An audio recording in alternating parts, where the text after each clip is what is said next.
એટલે એક હારો ને મોગો ફોન આલો. તો તમને કઈ કંપનીનો મોબાઈલ આપું? એપલ કંપનીનો. લો આ 15 પ્રો મેક્સ લાવો 1,70,000 રૂપિયા. ડિસ્કાઉન્ટ આપો. તો તમને ડિસ્કાઉન્ટ કાપીને આપું તો 1,65,000 રૂપિયામાં પડે. લો આ પૈસા. लो आ मोबाइल. ले बेटा है इसका.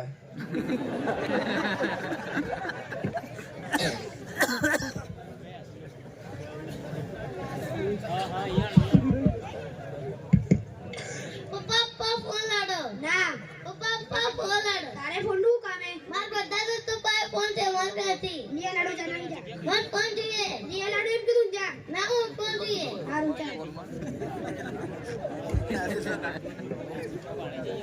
એક ફોન આલો. કેમ તમારે કોના માટે લેવાનો છે? આ છોરા માટે. કેમ છોકરા માટે શાનો મોબાઈલ લેવાનો? અરે જવા દો ને આ છોરો ઘેર મને ટકવાન ન દેતો. ઘરમાં ભરાવું એટલે બસ ફોન થી જ વાત કરે. મારે કામ હોય ના ફોન લઈને બેહી જાય. કોઈનો ફોન આવે તો ના લે.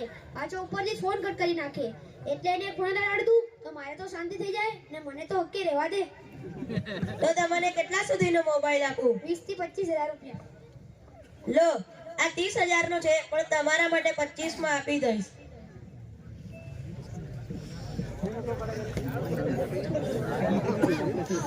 લો આ પૈસા. લો આ મોબાઈલ. લે હવેથી મને ન સતો નહીં તો કાન હટ્યાની બે પેથી ચાલ કે રે.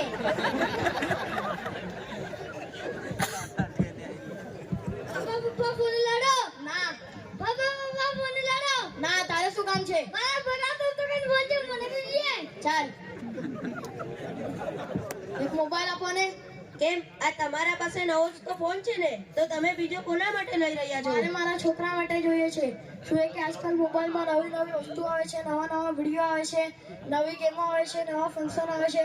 તો છોકરો દેખશે રમશે તો છોકરાનું દિમાગ ખુલશે, છોકરો હોશિયાર થશે. આ જમાનામાં બધી વસ્તુ જરૂરી થઈ ગઈ છે. તો તમને કેટલા સુધીનો મોબાઈલ આપું? 40 થી 50,000 સુધીનો. લો આ 60,000 નો છે પણ તમારા માટે 55 માં આપી દઈશ. લો પૈસા. લો આ મોબાઈલ. લે બેટા ઉપર.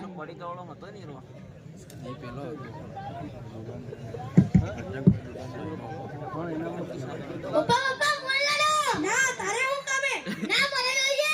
ના નિયા લાડુ. ના મને લાડો. ચાલ લાલ લાવો. લો એક મોબાઈલ આપો ને. કેમ તમારે કોના માટે લેવાનો છે? મારા છોકરા માટે. કેમ છોકરા માટે કેવો મોબાઈલ લેવાનો? મારો છોકરો ભણવામાં પહેલો નંબર લાવ્યો એટલે મારા છોકરાને મારે ગિફ્ટ આપી છે. તો તમને કેટલા સુધીનો મોબાઈલ આપું? 60 થી 70,000 નો. લો આ 85 નો છે પણ તમારા માટે 82,000 માં આપી દઈશ. લો આ પૈસા. લો આ મોબાઈલ. લે બેટા તારો ફોન.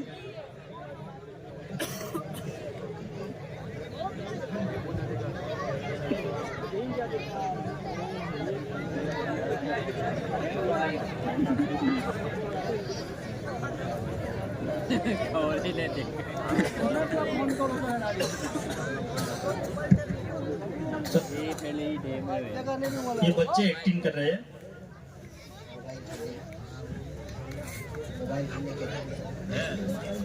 मोबाइल खेल रहे उसकी एक्टिंग कर रहे हो. चलो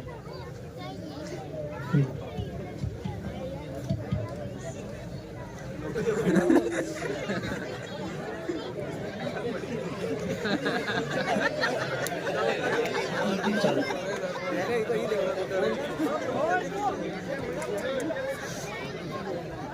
चलो उठो. चलो ઓમ્યો બાબા અંધાર અંધાર લાગે. ઓમ્યો બાબા અંધાર અંધાર લાગે. बेटा उठो. અંધાર લાગે. ચાલ બેટા સાહેબ કોને.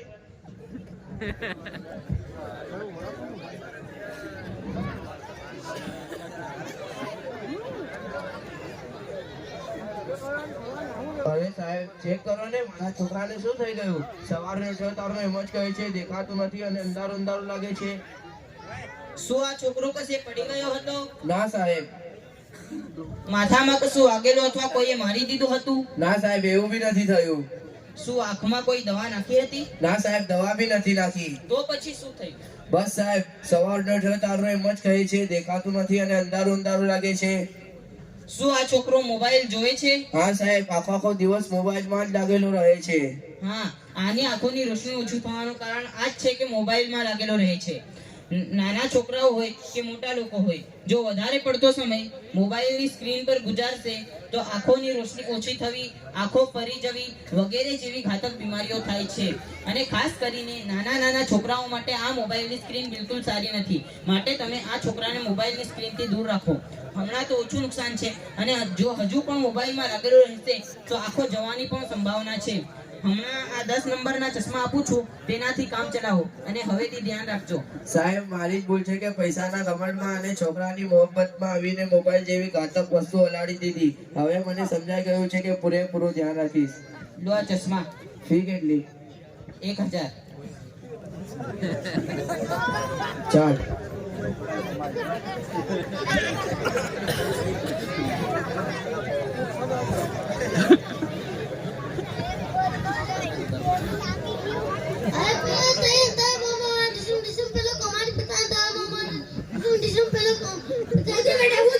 આ તો હું કરે ચાલ ડોક્ટર પાસે.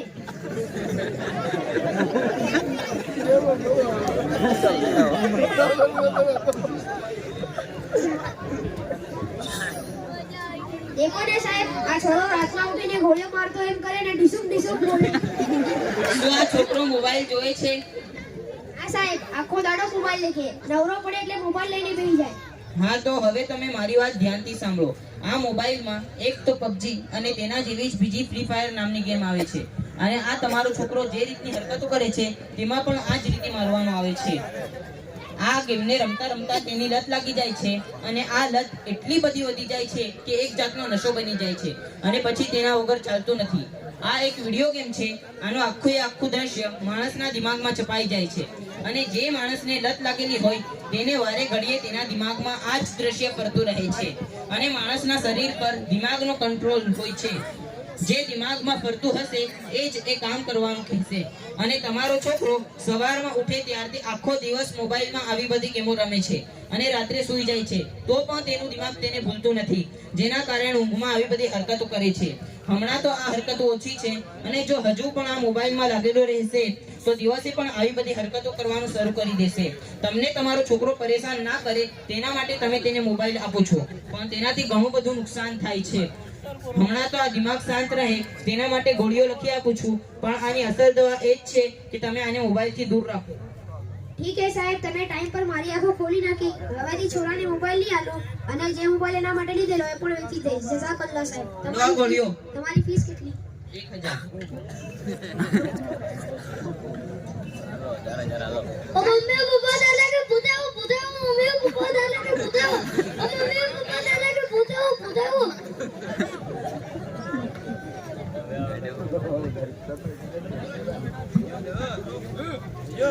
ઓ મમ્મી પપ્પા દાદા પૂછો બેટા પૂછો મોણ આવ્યો પૂછાવો ચાલ મોલાના પાસે જઈએ. अस्सलाम वालेकुम वरहमतुल्लाहि वबरकातुहू. બોલાના. વાલેકુમ અસલામ વરહમતુલ્લાહિ વબરકાતુહુ.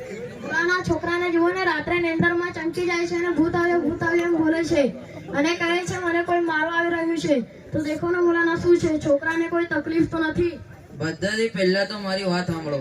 અલ્લાહ તાલાએ દુનિયામાં માણસોને પેદા કરીને બીજી મખલુકના હવાલે નથી કરી દીધા કે એમને હેરાન પરેશાન કર્યા કરે. અલ્લાહ તાલા કુરાનમાં ફરમાવે, લહુ મુઅક્કિબાતુમ મિન બૈની યદૈહિ વ મિન ખલ્ફિહી યહફઝુનહુ મિન અમરિલ્લાહ, કે માણસો લીધે અલ્લાહ તાલાએ ફરિશ્તા વારી નક્કી કરેલા છે જે અલ્લાહના હુકમથી માણસની હિફાજત કરે છે. ને આજે લોકો ભૂત પ્રેત કે ચુડેલ કે જેનાથી પણ ડરતા હોય તેની શરીયતમાં કોઈ હકીકત નથી. આ ડરેલા માણસોના વહેમ અને ખ્યાલ હોય, ને ડરેલા માણસને વધારે ડર લાગે. માટે અલ્લાહની વાત પર યકીન રાખીને જીવવાનું કે અલ્લાહ તાલાએ આપણી હિફાજત માટે 24 કલાક ફરિશ્તા નક્કી કરેલા છે જે આપણી હિફાજત કરે જ છે. માટે તમે એ વહેમ કાઢી નાખો કે તમારા છોરાને કોઈ ભૂત પ્રેત ડરાવે. અને ભૂત પ્રેત નામની વસ્તુ આ દુનિયામાં છે જ નહીં. હવે મેં તમને એમ પૂછ્યું, શું તમારો છોરો મોબાઈલ દેખે? હા મોલાના, 24 કલાક મોબાઈલમાં જ લાગેલો રહે છે. તો હવે સાંભળો, તમારા છોરાને ડરવાનું કારણ મોબાઈલ છે. કારણ કે આજે લોકો ભૂત પ્રેતના જ વિડીયો બનાવે, ને આજે આજકાલના નાના નાના છોરાઓ આવું જ બધું દેખવાનું પસંદ કરે ને આખો દાડો આવું જ બધું દેખતા હોય ને રાત્રે ઊંઘતા પહેલા બી આવું જ બધું દેખતા હોય તો રાત્રે ઊંઘમાં સપનામાં આવું બધું નહીં આવશે તો શું આવશે? માટે મોબાઈલ છોડાવો ને રાત્રે ઊંઘતા પહેલા દુઆ કલમા ને આયતુલ કુરસી પડાવીને ઉડાવો. આ બધું પડાવીને ઉડાવવાથી અલ્લાહ તાલા ફરિશ્તાઓના જરીએ મુજદી મખલુક એટલે દરેક જાતની પરેશાન કરવા વાળી મખલુકથી હિફાજત ફરમાવશે. ઠીક છે મૌલાના, હવેથી ઇન્શાઅલ્લાહ મોબાઈલ પર કંટ્રોલ કરાવીશ અને ખાવા પીવા સુવા ઉઠવાની સુન્નતો અને દુઆઓનો ઇત્તેમામ કરાવીશ. જઝાકલ્લાહ. અસ્સલામ. વાલેકુમ અસ્સલામ.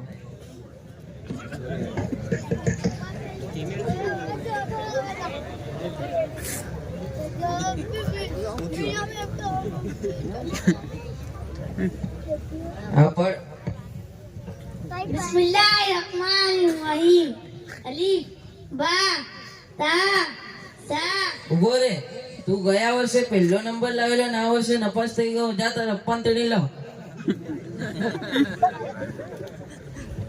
પપ્પા મોટા બોલાવે. શું થયું?